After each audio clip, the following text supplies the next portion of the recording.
Que a paz de Jesus, nosso Mestre, esteja conosco. O tema a ser abordado hoje tem o título de Palavras e Atitudes. Mensagem enviada pelo Espírito Hamed, através do médium Francisco do Espírito Santo Neto. Capítulo 27 do livro Renovando Atitudes. Extraído também do capítulo 18 do item 6 do Evangelho de Mateus, que diz: Nem todos que dizem Senhor, Senhor, entrarão no reino dos céus, mas somente entrará aquele que faz a vontade do meu Pai, que está nos céus. Os bons dicionários definem a comunicação como ato ou efeito de transmitir e receber mensagens e que envolve duas ou mais pessoas. É o processo de permutar conceitos, gestos, ideais ou conhecimentos. Falando, escrevendo através do simbolismo, dos sinais e expressões. Enquanto a conversação entre dois indivíduos tem um caráter mais restrito de comunicação, as atitudes que acompanham os diálogos têm um poder de comunicação mais amplo, mais eloquente e determinante. Jesus Cristo considerou a importância da palavra aliada ao crer, quando ele disse: Não afeteis orar muito em vossas preces, como fazem os gentios, que pensam ser pela multidão de palavras que serão atendidos. O Mestre disse que não seria pela multidão de palavras que nossas súplicas seriam atendidas, e sim pelos sentimentos silenciosos que são fatores essenciais. Em outras palavras, sinceridade provida de vontade, intensidade e determinação. O espírito Humberto de Campos, através da mediunidade de Chico Xavier, ele narra uma história interessante para ilustrar o nosso tema, palavras e atitudes. Conta que havia um dedicado expositor espírita que se chamava Flávio. Tinha bastante conhecimento doutrinário e habilidades de oratória. Há muito trabalhava em um pequeno centro espírita, esclarecendo e consolando aqueles que o escutavam nos trabalhos de difusão da doutrina espírita. Ao final do trabalho, após a prece, era comum muitas pessoas fazerem perguntas, comentários. Flávio respondia com muito agrado e paciência, pois era uma oportunidade a mais para ele poder esclarecer alguma dúvida para completar algum raciocínio. Como o auditório onde ele realizava as palestras era pequeno, Flávio conseguia observar as pessoas enquanto palestrava, percebendo suas reações, interesses e entendimento dos assuntos apresentados. Assim sendo, ele notou um cidadão que frequentava regularmente as palestras. Ele chegava discretamente, sentava-se na mesma cadeira e ficava no fundo do auditório.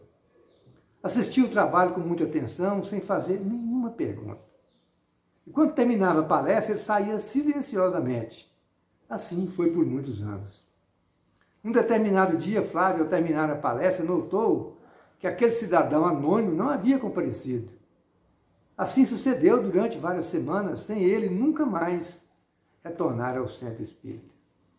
Pois bem, Flávio ficou intrigado e resolveu perguntar aos outros frequentadores se eles conheciam aquele homem indicando a ele os traços físicos dele, visto que ele não sabia seu nome. A pesquisa foi em vão. Ele não obteve nenhuma informação que pudesse explicar o sumiço repentino daquele cidadão. Durante algumas semanas ele permaneceu com aquela dúvida. Teria ele, Flávio, feito algum comentário que o desagradou? Por isso ele deixou de vir ao centro? Era um questionamento que ele fazia. Mas como ele nada podia fazer, acabou esquecendo aquele cidadão e seguiu no seu trabalho habitual no centro espírita. Passaram-se muitos anos e Flávio, após grave doença, veio a desencarnar. No plano espiritual, após a sua recuperação, em conversa com os mentores espirituais que o assistiam, ele comentou seu interesse em trabalhar pois já se sentia em condições e desejava retribuir um pouco do muito que havia recebido naquele abençoado recanto. Os mentores concordaram com alegria, informaram que, dali a alguns dias, ele seria apresentado ao coordenador da colônia espiritual, que era responsável pelos trabalhos de esclarecimento e consolo a espíritos inconformados com o seu desencarne. Podendo assim, após a avaliação do coordenador, colaborar como atendente nessas atividades. Flávio agradeceu e estava exultante. Mal podia esperar a chegada do dia marcado, para novamente, através da palavra, esclarecer e consolar os mais necessitados.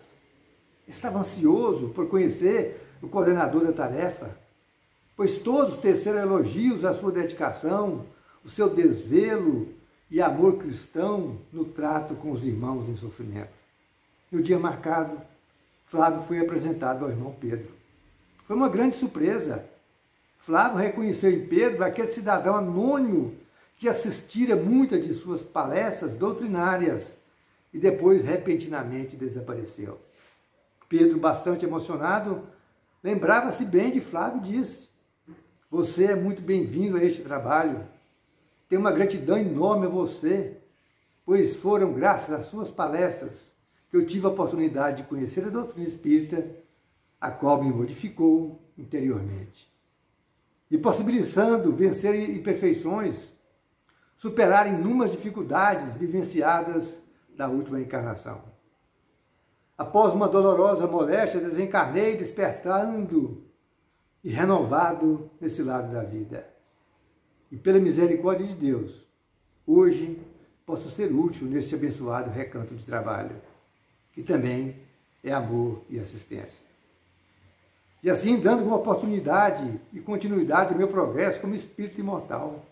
Flávio, muito emocionado ao escutar aquele sincero e humilde depoimento, não encontrou muitas palavras, a não ser agradecer e colocar-se à disposição para o trabalho. Meus irmãos, essa singela história nos oportuniza a refletir sobre a importância do uso equilibrado da palavra, que são esperança, consolo e esclarecimento. Os espíritos superiores ensinam-nos que a palavra é energia, criando em nós e à nossa volta um campo vibratório, o qual irá nos ligar às outras mentes sintonizadas nessa mesma faixa mental, gerando assim um intercâmbio psico-espiritual capaz de nos influenciar positiva ou negativamente na nossa vida de relação. Por isso que Jesus nos diz: "Vós falais aquele que tem cheio o vosso coração." Ou seja, pensamos, falamos e agimos de acordo com os nossos sentimentos. Assim, é fundamental a educação de nossos sentimentos, disciplinando nossa razão, desenvolvendo a fé raciocinada e agindo de acordo com a moral e a ética de Jesus. Porque amar a Deus sobre todas as coisas e ao próximo como a si mesmo é amar a Deus, é estudar e compreender as suas leis, é viver em harmonia com o universo. Amar ao próximo é respeitar o semelhante. E assim nós vamos buscar essa interação harmoniosa, equilibrada e fraterna. E ela deve ser com todos os seres da criação. Porque quando falamos e agimos, exercemos o nosso livre-arbítrio. E assim somos responsáveis pelas consequências geradas por estas palavras e atos. São os mecanismos da lei de causa e efeito. Lembremos também, conforme conta a história, que o exemplo vale mais do que 1000 palavras. Muitas vezes falamos muito e bem, porém praticamos quase nada do que pensamos ensinar. Outras vezes, agimos em silêncio, vivenciando na prática os ensinamentos espíritas cristãos que aprendemos. Assim, é a nossa caminhada evolutiva, a que todos nós estamos submetidos, pelo amor, pela sabedoria e pela misericórdia e justiça divina. E a gente finaliza esse vídeo deixando a reflexão. Há um trajeto enorme entre a sede do pensamento e os lábios. Intimamente, somos livres para construir através das palavras e dos nossos atos. Mas depois que exteriorizamos essas ações, somos dependentes delas, são as consequências. Atitudes refletem nosso pensamento, que se expressa em nossas palavras. Que Jesus nos ampare hoje e sempre. Muita paz a todos.